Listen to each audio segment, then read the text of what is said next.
अभंग तुकोबारायांचा आहे. या अभंगाद्वारे जगद्गुरु तुकोबाराय तुम्हाला आम्हाला खऱ्या कीर्तनाचं महत्व सांगतात.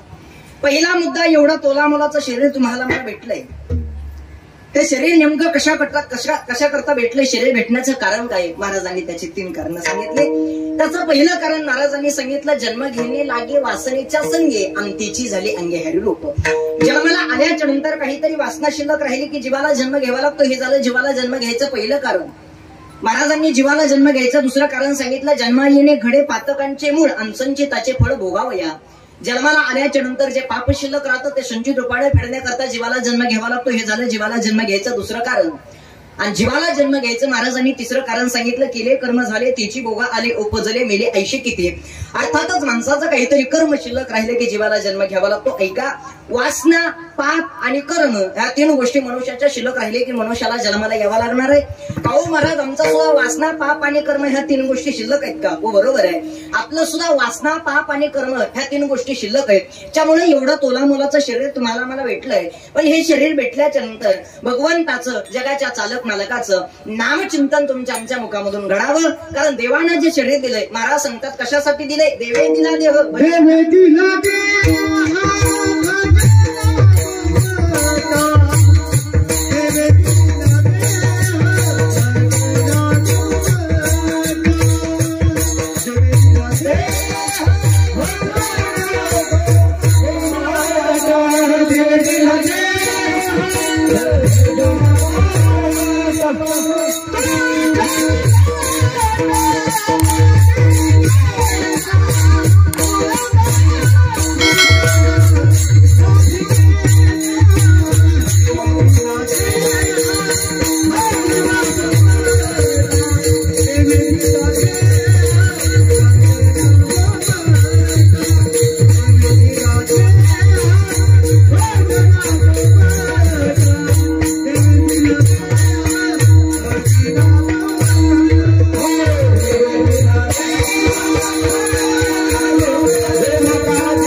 जगाच्या चालक मालकानं, भगवंतानं हे शरीर जर कशासाठी दिलं असेल तर भगवंताचं नामचिंतन करण्यासाठी दिलंय. याच्याकरता या जगाच्या चालक मालकाकडे, भगवंताकडे जावं. या जगाच्या चालक मालकाची, भगवंताची भक्ती करावी. महाराज, देवाकडे तर जायचंय, जगाच्या चालक मालकाकडे, भगवंताकडे जायचंय. जगाच्या चालक मालकाची, भगवंताची भक्ती करायची आम्हाला मान्य आहे. पण नेमकं देवाकडे जात असताना नेमकं कोणत्या देवाकडे जावं आणि कोणत्या देवाची भक्ती करावी? आता कीर्तनात बसलेले एखाद्याला सहज प्रश्न विचारला, जगाच्या पाठीवर देव किती? तर तुम्ही आम्ही किती सांगणार आहेत? 33 कोटी. बरोबर आहे. मग जगाच्या पाठीवर 33 कोटी देव असताना नेमकं कोणत्या देवाकडे जायचंय आणि कोणत्या देवाची भक्ती करायची? अनेक देव आहेत. माणसाचं तेवढं आयुष्य नाही, तेवढे देव आहेत. अल्प आयुष्य मानव देह, शेत गणिले ते अर्ध रात्र खाय, मध्ये बालतो पिढा रोगक्षय, आणि काय भजनासी उरले ते पाहिला. माणसाचं आयुष्य नाही, तेवढे देव आहेत. मग नेमकं कोणत्या देवाकडे जायचंय आणि कोणत्या देवाची भक्ती करायची? महाराज सांगतात, एक काम करा, देवाकडे जायचंय ना, जास्त लोड घ्यायची गरज नाही, जास्त देवाकडे जायची ही गरज नाही. आपुला तो एक देव करून घ्यावा.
एकच कोणता तरी देव आपलासा करा, त्या देवाकडे जावं आणि त्या देवाची भक्ती करावी. मग महाराज एकच देव करून घ्यायचा आहे, एकाच देवाकडे जायचंय, मग नेमकं कोणत्या देवाकडे जावं आणि कोणत्या देवाची भक्ती करावी? महाराज सांगतात, पंढरीशी जारे आल्यानो संसारा अंदिनाचा सोयरा पंडुंग. का बरं पंढरपूरला जायला सांगितलंय? पंढरपूरला जाण्याचं कारण काय? जगाच्या पाठीवर देव अनेक आहेत, जगाच्या पाठीवर तीर्थक्षेत्र सुद्धा अनेक आहेत, जगाच्या पाठीवर भगवंत तेही अनेक आहे. मग महाराज जगाच्या पाठीवर देव अनेक असताना, भगवंत अनेक असताना, तीर्थक्षेत्र अनेक असताना नेमकं कोणत्या देवाकडे जावं आणि कोणत्या देवाची भक्ती करावी? महाराज सांगतात, एक काम करा, जीवनामध्ये आलात ना, जायचंय पंढरपूरला, पंढरीच्या पांडुरंगाकडे जायला सांगितलं. पण का जायला सांगितलं? तर त्याचं पुढचं कारण महाराजांनी सांगितलं, ऐशी चंद्रभागा, ऐशे भीमातीर आणि ऐसा विठेवर देव कोठी. विठेवरचा देव भीमातीर आणि चंद्रभागा ही कुठं जर बघायला भेटत असेल तर ती फक्त पंढरपूरला. त्याच्याकरता महाराज सांगतात, जीवनामध्ये आल्याच नंतर जायचं जर कुठं असेल तर पंढरपूरला जावं. या वारकरी संप्रदायामध्ये जेवढे जेवढे आला ते वारकरी संप्रदायावर ते निष्ठा ठेवावी. या वारकरी संप्रदायामध्ये आल्याच्या नंतर या पंढरीच्या पांडुरंगाकडे, जगाच्या चालक मालकाकडे जावं. दास्यत्वाच्या पराकाष्ठेचा जर विचार करायचा झाला तर असेल तर साधू संतांना तपासावं, बाकीचे तपासण्यासारखे नाही. जीवनामध्ये जीवन जगत असताना काय दास्यत्व होतं, तुमचा आमचा दास्यत्वाचा विचार करायचा झाला आणि साधू संतांच्या दास्यत्वाचा विचार करायचा झाला तर फार जमीन आसमानचा थोडासा फरक बघायला भेटतो तुमच्या आमच्या जीवनामध्ये. साधू संतांचं जीवन जर बघायचं जर झालं आणि तुमचं आमचं जीवन जर बघायचं जर झालं तर साधू संतांचं जीवन जरा वेगळंच आहे आणि तुमचं आमचं जीवन जरा वेगळंच आहे. साधू संतांनी एकाच देवावरती निष्ठा ठेवली, तशी तुमची आमची एका देवावरती निष्ठा नाहीये. आपले देवाकडे जर बघितलं तर आपले वारावर देव बदलतात. महिला मंडळाचं नादच करायचं नाही, सोमवार वेगळा, मंगळवार वेगळा, बुधवार वेगळा, असे प्रत्येकाचे वारावर देव बदलतात. हे माणसाचं मन एवढं चंचल आणि चपळ आहे, या मनाला जायला आणि याला कुठल्याच प्रकारचा वेळ लागत नाही. महाराज सांगतात, बहुत चंचल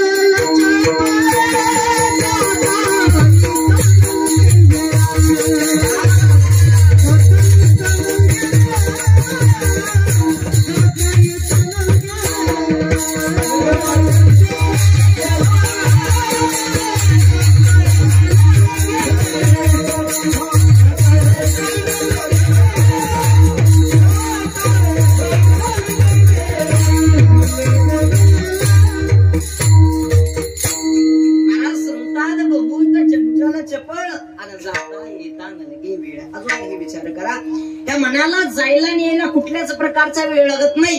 माणसाचं मन एवढं चंचल आणि चपळ आहे, पण हे मन जर काही एकदा भगवंताच्या चरणाशी लागलं तर परत माघारी येत नाही. विचार करा, किती माणसाचं मन चंचल आहे तुम्हाला मी सांगतो. एक उदाहरण देतो, एक दृष्टांत सांगतो, ऐका. आपल्या गावावरनं पुण्याचं अंतर किती हो बाबा? किती किलोमीटरचं आहे? 300 किलोमीटर. आपल्या गावावरून पुणे 300 किलोमीटर आहे. मला सांगा, आपल्या गावावरनं पुण्याला जर बसने जायचं म्हणलं तर किती तास लागणार आहे?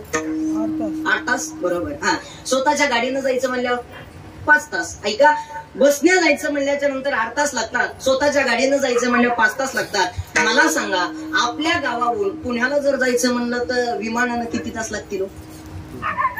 अर्धा तास नाही झाला. विमानानं जर जायचं म्हणलं तर अर्धा तास लागणार. तुम्ही म्हणता, महाराज काय विमानाच्या गप्पा करायला, आपल्या गावामध्ये विमानच नाही.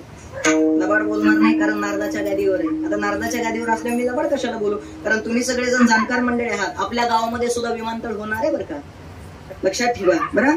आपल्या गावामध्ये सुद्धा विमानतळ होणार आहे, कारण मी लबाड बोलणार नाही, कारण माझ्या समोर बसलेले जाणकार मंडळी आहेत. विचार करा, आपल्या गावामध्ये सुद्धा विमानतळ होणार आहे. पण कधी माहितीये का? मी मुख्यमंत्री झाल्याच्या नंतर. विचार करायचा, तुमच्या हातात मला मुख्यमंत्री करायचं सांगा बरं. आपण मुख्यमंत्री झाल्याच्या नंतर आपण आपल्या गावामध्ये विमानतळ आणू शकतो, बरोबर आहे का नाही? इकडे लक्ष द्या, विनोदाचा भाग सोडून द्या. माझा सांगण्याचा हेतू हा आहे. ऐका, आपल्या गावावरनं पुण्याचं अंतर 300 किलोमीटर आहे. ऐका, बसने जायचं म्हणल्याच्या नंतर 8 तास लागणार आहे, स्वतःच्या गाडीनं जायचं म्हणल्यावर 5 तास लागणार आहे, विमानानं जायचं म्हणल्याच्या नंतर अर्धा तास लागतो. पण माणसाचं मन एवढं चंचल आणि चपळ आहे, कीर्तनात बसल्या बसल्या अर्ध पुणे फिरून येतं, एवढं मन चंचल आहे. त्याच्याकरता महाराज सांगतात, हे मन एवढं चंचल आहे, पण एकदा जर का हे मन भगवंताच्या चरणाशी जर लागलं तर महाराज सांगतात परत माघारी येत नाही. त्याच्याकरता आता कोठे धावे मन तुमचे चरण देखील या, भाग गेला सीन गेला आणि अवघा झाला आनंद. देवाकडे जर गेला, त्या जगाच्या चालक मालकाचं भगवंताचं जर काय चरण बघितलं तर जीवनामधला पूर्ण अशा प्रकारचा सिंभाग निघून जातो. फक्त निष्ठा ठेवायची असेल तर कोणावरती ठेवावी? तर जगाच्या चालक मालकावरती निष्ठा ठेवा. काय साधू संतांची निष्ठा होती महाराज, एवढी साधू संतांची निष्ठा, एवढी साधू संतांची निष्ठा. साधू संत सांगतात, देवाला आपलंसं करून घ्यायचंय, काही काम करा, कामामध्ये काम आणि काही म्हणा राम राम. कामामध्ये काम करावं आणि काही काहीतरी रामराम म्हणावं. आता सावता महाराजांकडे बघितलं तर शेती करताना त्यांनी भाजीपाल्यामध्ये देव पाहिला. आमची माळी याची जात आणि शेत लावू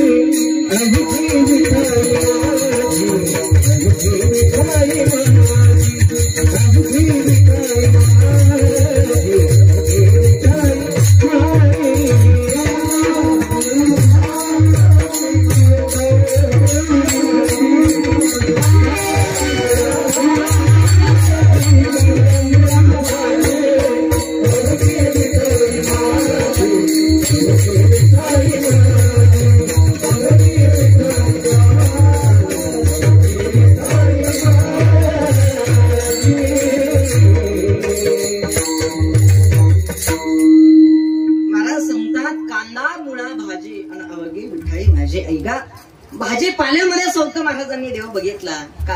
निष्ठा ठेवायची असेल जगाच्या चालक मालकावरती, भगवंतावरती. जगाचा चालक मालक भगवंत येतो महाराज. काय साधू संतांची निष्ठा होती महाराज. एवढी निष्ठा देवावरती, एवढी निष्ठा या जगाच्या चालक मालकावरती. वारंवार भगवंत नामचिंतन. ऐका, देवापेक्षाही श्रेष्ठ जर कोण असतील तर साधू संत हे मात्र देवापेक्षाही श्रेष्ठ असतात. अजूनही तुम्ही विचार करा, देवापेक्षा श्रेष्ठ जर कोण असतील तर हे मात्र साधू संत आहे.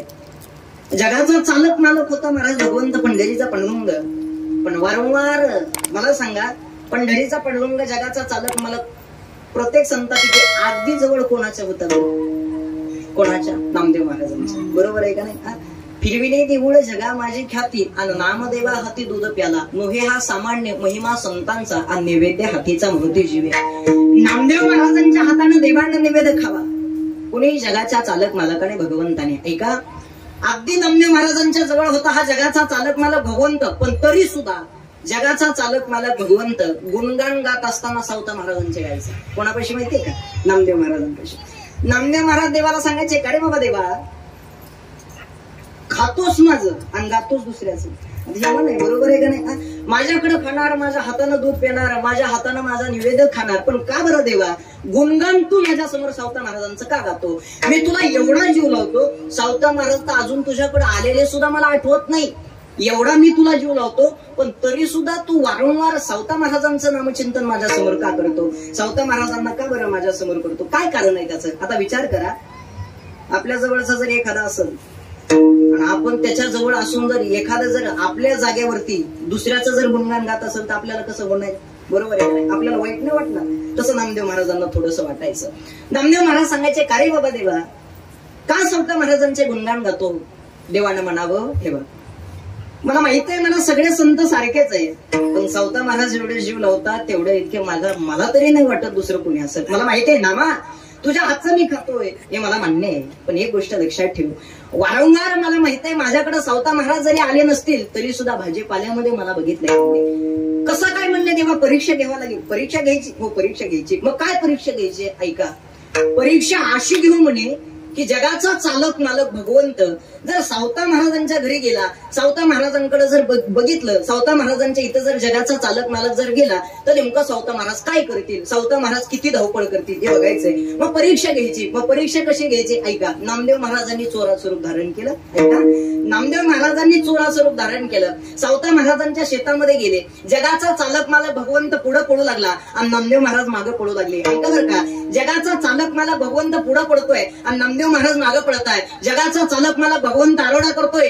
भगवंत म्हणतोय माझ्या मागे चोर लागलाय, चोर मागे लागलाय, चोर मागे लागलाय. सावता महाराजांच्या समोर गेले आणि सावता महाराजांना सांगितलं, महाराज माझ्या मागे चोर लागलेला आहे. सावता महाराजांनी प्रामाणिकपणानं सांगितलं. सावता महाराज म्हणले, देवा एवढं मोठं सगळं जे शेत दिसतं हे आपलंच आहे, जा कुठेही जा आणि लपून बसा.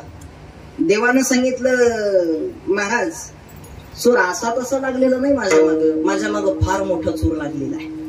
कुठं जरी गेलो तर मला तो चोर शोधून काढल. मला एवढ्याशा जागेवरती लपायला जमणार नाही. मग सावता महाराज म्हणली, नेमकं लपायचंय कुठं? लपण्यासाठी जागा कुठं आहे? स्वतःच्या हातामध्ये विळा होता. स्वतःच्या हातामधला विळा घेतला, स्वतःच्या छातीला फाडलं आणि स्वतःच्या छातीमध्ये जगाच्या चालक मालकाला भगवंताला कोंडून ठेवलं. ही ताकद जर कशामध्ये असेल, ही ताकद फक्त साधू संतांमध्ये, जीवनामध्ये निष्ठा ठेवणारे जर कोण असतील तर हे मात्र साधू संत आहेत. नामदेव महाराजांना सुद्धा कळालं खरोखरच देवा, अरे सावता महाराज खरोखर तुझ्या काय जीव लावतात ना हे मला कळालं. निष्ठा जर बघायची असेल तर साधू संतांची निष्ठा ठेवावी, साधू संतांची निष्ठा बघावी. दास्यत्वाच्या पराकाष्ठेचा जर विचार करायचा झाला तर माझ्या अंदाजानं तरी साधू संतांना तपासावं, दुसरे तपासू शकत नाही आणि दुसरे तपासण्याच्या लायकीचे सुद्धा नाही. दास्यत्वाच्या पराकाष्ठेचा विचार करायचा झाला, तपासायचं जर असेल कोणाला तर साधू संतांना तपासावं. काय साधू संतांची निष्ठा होती. जगद्गुरु तुकोबारायांचं दास्यत्वाच्या पराकाष्ठेचा विचार बघा.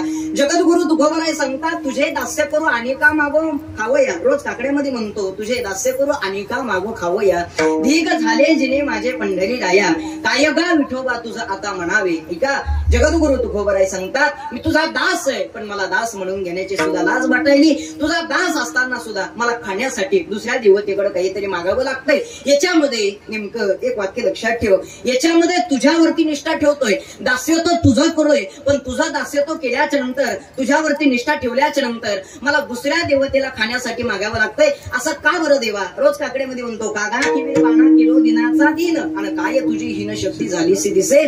जगाचा चालक मालक आहेस, भगवंत आहेस, पण नेमकी ताकद, नेमकी तुझी शक्ती नेमकी गेली तरी कुठं. काय तुझी नेमकी शक्ती ही जी आहे ही झाली तरी गेली तरी कुठं. असं केविल वाणो चेहरा घेऊन जगद्गुरु तुकोबाराय देवाकडे जातात. याला म्हणावं निष्ठा.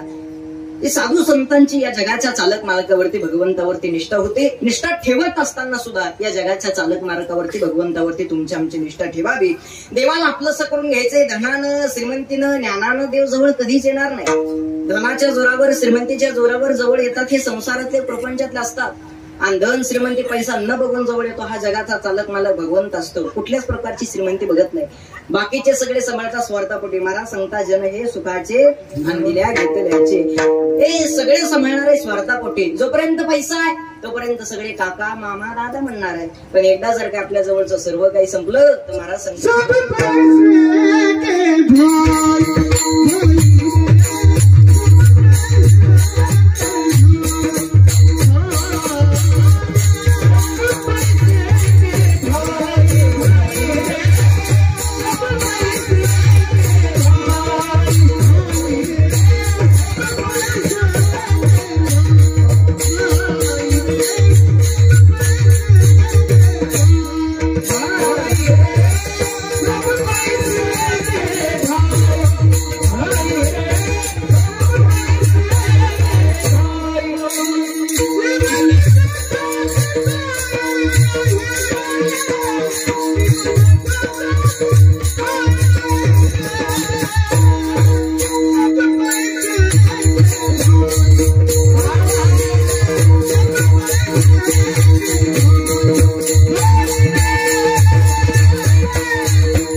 साथी नाही रे कोई. आज पहिला दिवस आहे पण आज असं वाटत नाही की आजचा पहिला दिवस असेल म्हणून.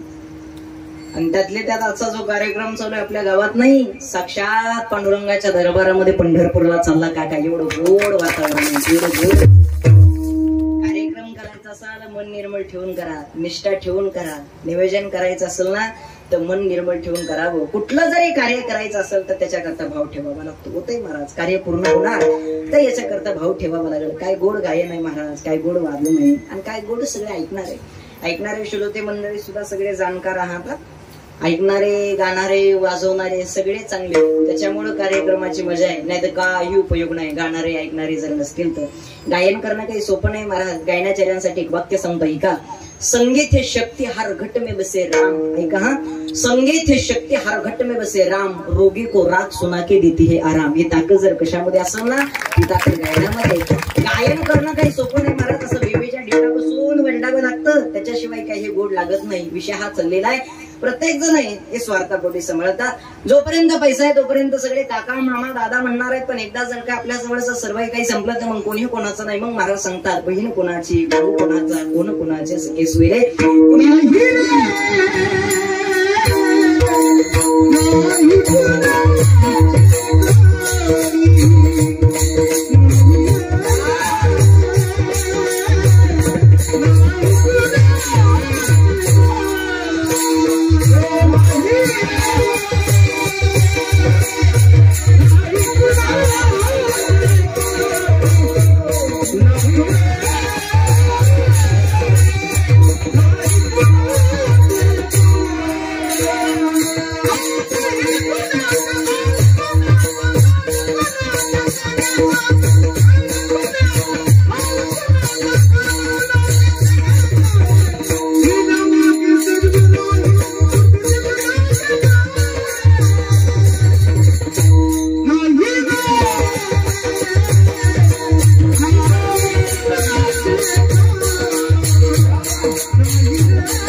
कोणी कोणाचं नाही, बहीण कोणाची, भाऊ कोणाचा, कोण कोणाचे, सगळे सोयरे सगळे सांभाळतात. हे स्वार्थापोटी आणि निस्वार्थ सांभाळणारा जर कोण असेल तर हा जगाचा चालक मालक भगवंत आहे. याच्याकरता या देवाकडे जावं.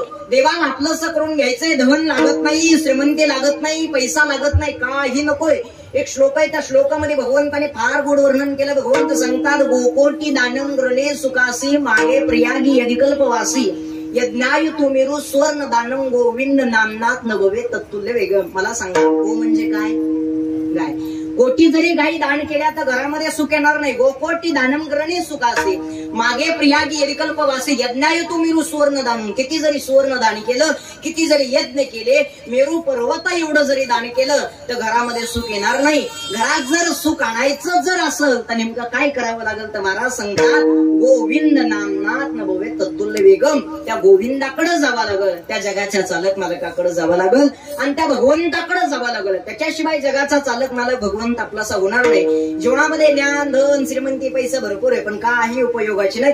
रावणाकडे जर बघितलं, रावणाच्या श्रीमंतीचा जर विचार करायचा झाला, रावणाच्या प्रपंचाचा जर विचार करायचा झाला तर 1 लाख पोरं, 1.25 लाख नातू, 80,000 बायका, एवढी श्रीमंती, एवढा मोठा संसार आहे, एवढा मोठा प्रपंच आहे. विचार करा, आपण घरामध्ये सोनं ठेवतो, त्याची लंका सोन्याची होती. एवढी श्रीमंती असताना जाऊ द्या, त्याच्या श्रीमंतीचा विचार करायचा नाही, त्याच्या प्रपंचाचाही विचार करायचा नाही, त्याच्या विद्वत्तेचा जर विचार करायचा जर झाला तर एका वेदाचे 4 खंड पाडणारा रावण आहे. ते वाचायचं म्हणलं तर एवढं जड जातं. सांगितलं तर आपल्या डोक्याच्या वरून जाईल. गजांतकम पुरांतकम मणिनीना मणिभूषण. एका वेदाचे 4 खंड पाडणारा रावण आहे. एवढा विद्वान, एवढी श्रीमंती त्याच्याकडं, पण एक कवडी सुद्धा सोबत घेऊन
कवडी गेली नाही. एवढी मोठी श्रीमंती आहे, एवढा मोठा संसार आहे, एवढा मोठा प्रपंच आहे, पण एक कवडी सुद्धा सोबत घेऊन गेला नाही. शेवटी सगळं जे होतं हे सगळं इथंच ठेवावं लागलं. शेवटच्या क्षणापर्यंत मेल्याच्या नंतर ते आपल्या सोबत काही येणार नाही. इथंच धन, श्रीमंती, पैसा इथंच ठेवून जावं लागणार आहे. कारण तुमच्याकडे ज्ञान आहे, धन आहे, श्रीमंती भरपूर आहे, पण अहंकाराचं हे काही कामाचं नाही. महाराज सांगतात, हे कोड फुटलेल्या माणसाचं गोरं पण आहे, कोडी याचे गोरे पण अंतैसे अहंकारी ज्ञान. महापूर आल्याच्या नंतर सगळं जाते म्हणे, महापुरे झाडे जाते आणि तेथे लवाळे वाचते. बरं, लवाळ वाचतं, लवाळ राहतं, कशामुळे राहतं त्याचं कारण महाराजांनी सांगितलं. महाराज सांगतात, नम्र झाला होता आणि तिने कोंडीने अनंता. लवाळ्याकडे नम्रता आहे म्हणून राहतं. जीवनामध्ये ज्ञान असू द्या पण ज्ञानाला जोड कशाची असावी? ज्ञानाला जोड भक्तीची असावी. पण अहंकाराचं अहंकार नसला पाहिजे. 6 बाधा नसले पाहिजे. कोणत्या एका? काम, क्रोध, लोभ, मद, मत्सर आणि अहंकार. एखादी जरी बाधा मनुष्याला झाली तर मनुष्य संपला म्हणून समजावं. जीवनामध्ये ज्ञान असू द्या पण ज्ञानाला जोड भक्तीची असू द्या. पण या जगामध्ये असं चाललंय. महाराज सांगतात, भक्ती प्रेमाविनं ज्ञान नको देवा. तुका म्हणे येथे भजन प्रमाण आणि काय थोरपण जाळावे. ते थोरपण काहीच कामाचं नाही म्हणले, जाळायच्या कामाचं ते आम्हाला नकोय. ज्ञान असू द्या पण ज्ञानाला जोड भक्तीची असू द्या. भक्ती जर नसल आणि ज्ञान जर असं तर हे आमच्या काहीच कामाचं नाही, आम्हाला नकोय. पण या जगामध्ये असं चाललंय, एकाकडे एक येते ते दुसऱ्याकडे नाही. याला प्रमाण आहे, कोटे काही एक आहे आणि एक नाही. एक आहे तर एक नाही. आता विचार करा, आता माझ्याकडेच बघा, मला कीर्तन येतं तर गायन अजिबात जमत नाही. ज्याला गायन येतं त्याला पखवाज येत नाही. ज्याला पखवाज येतो त्याला कीर्तन येत नाही. आणि ज्याला काहीच येत नाही त्याला लोकांची निंदा केलीशी जमतच नाही. हे गणित आहे महाराज. निंदा केल्याशिवाय जमणारच नाही. त्रास देणारे सुद्धा जीवनामध्ये असतात आणि माझ्या अगोदर सुद्धा त्रास देणारे निंदा करणारे जीवनामध्ये असले पाहिजे. निंदकाचे घर असावे शेजारी, निंदकाचं घर सुद्धा शेजारी असलं पाहिजे. इकडे लक्ष द्या. विषय हा चाललेला आहे, मुद्दा हा चाललेला आहे. ज्ञान भरपूर आहे पण ज्ञानाला जर भक्तीची जोड नसेल ना तर काही कामाचं नाही. महाराज सांगतात पंचपक्वान्नाचं जेवण आहे पण त्याच्यात जर नसल काय चव लागल का? इकडे मीठ म्हणतात, काही इकडे गोड म्हणतात, काही लवण म्हणतात. महाराज सांगतात तुका म्हणे अन्न आणि जात नसता लवण. लवण म्हणजे मीठ आहे. पंचपक्वान्नाचं जीवन आहे पण त्याच्यात जर मीठ नसेल ना तर चव अजिबात लागणार नाही. तसं ज्ञान भरपूर आहे पण त्या ज्ञानाला भक्ती असावी लागते. भक्तीने धरी रे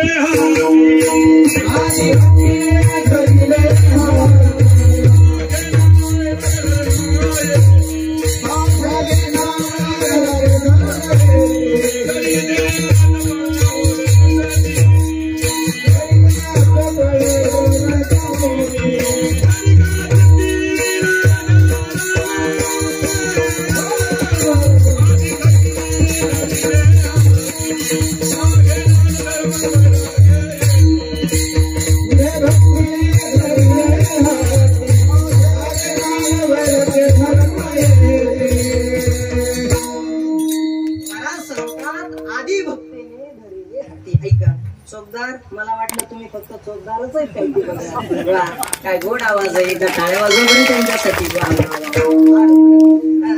गायन सुद्धा छान आहे, चोकदार सुद्धा वजनदार बरं का तसेच आहेत. हा अरे मी बारीक असल्यामुळे जरा असे चोकदार असले म्हणजे जरा बरं वाटतंय मागं पुढं उभं राहायला, मागं पुढं सांभाळायला. असं लक्षात ठेवा. इकडे लक्ष द्या.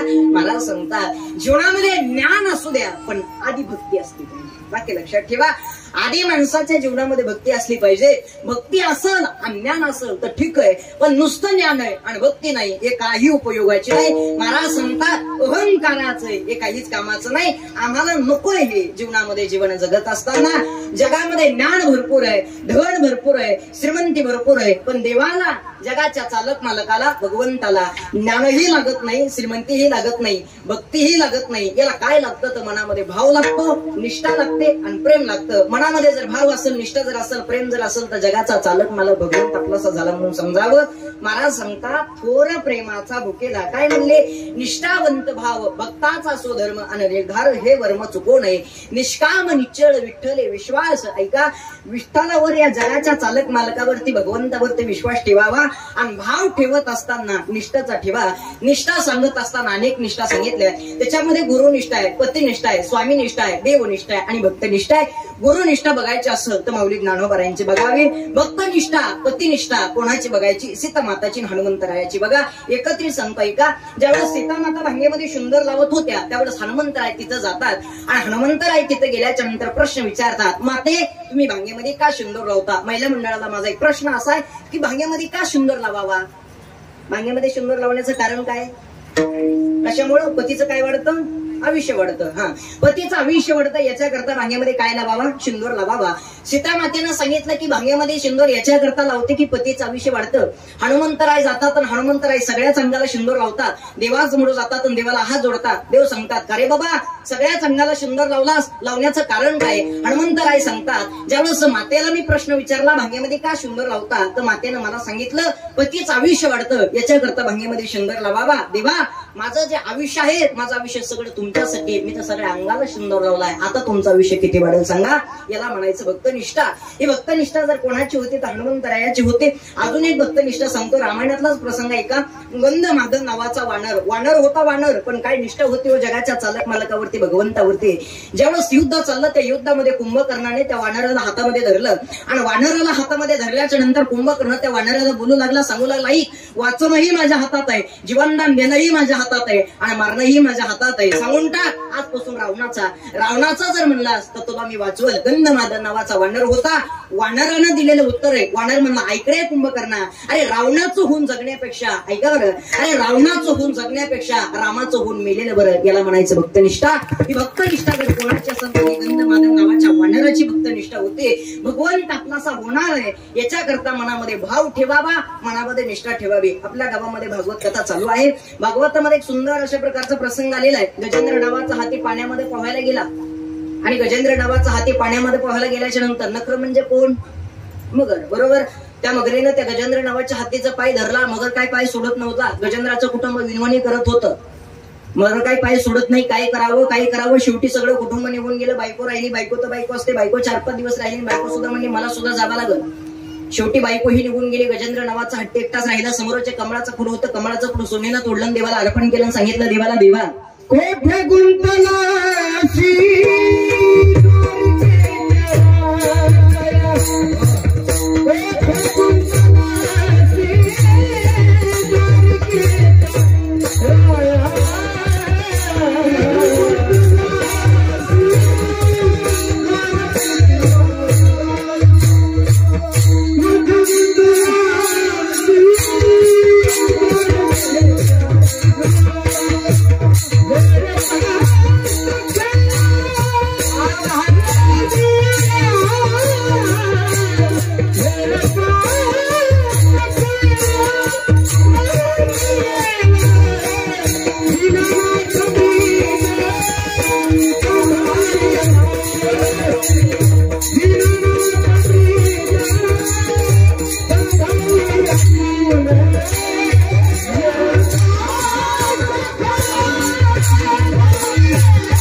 सांगितलं देवाला, देवा अरे जगाचा चालक मालक आहेस ना, भगवंत आहेस ना. एवढ्या दिवसापासून तुझा भक्त संकटामध्ये पडलाय, पण अजून सुद्धा वाचवायला आला नाहीस. अरे नेमका गुंतलास तरी कुठं? कोठे गुंतलासी द्वारकेच्या राया, वेळ का सखयाला वेल्या आणि दिनानाथ ब्रीद सांभाळी अपोली. देवा जगाचा चालक मालक आहेस, भगवंत आहेस, मला वाचवायला.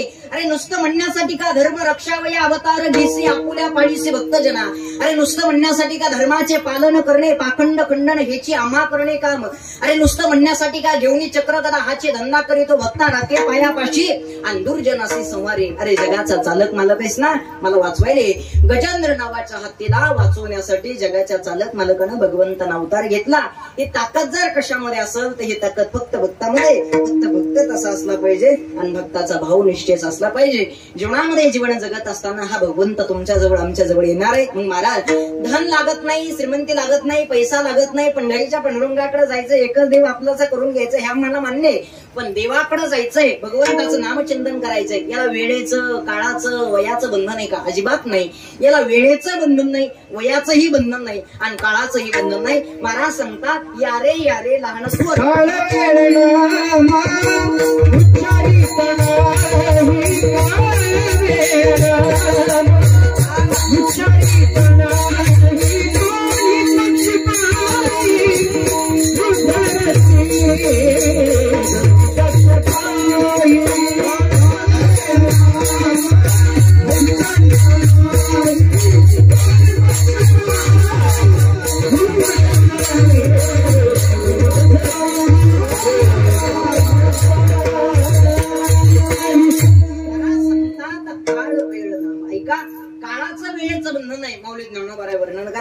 जीवनामध्ये नामचिंतन करायचंय ना, काळाचंही बंधन नाही आणि वेळेचंही बंधन नाही. प्रत्येकाला अधिकार आहे. वय झाल्याच्या नंतर यावं, लहानपणात यावं किंवा तरुणपणात यावं. यारे यारे लहान तोर याती बलती नारी नर सकळ असे येते.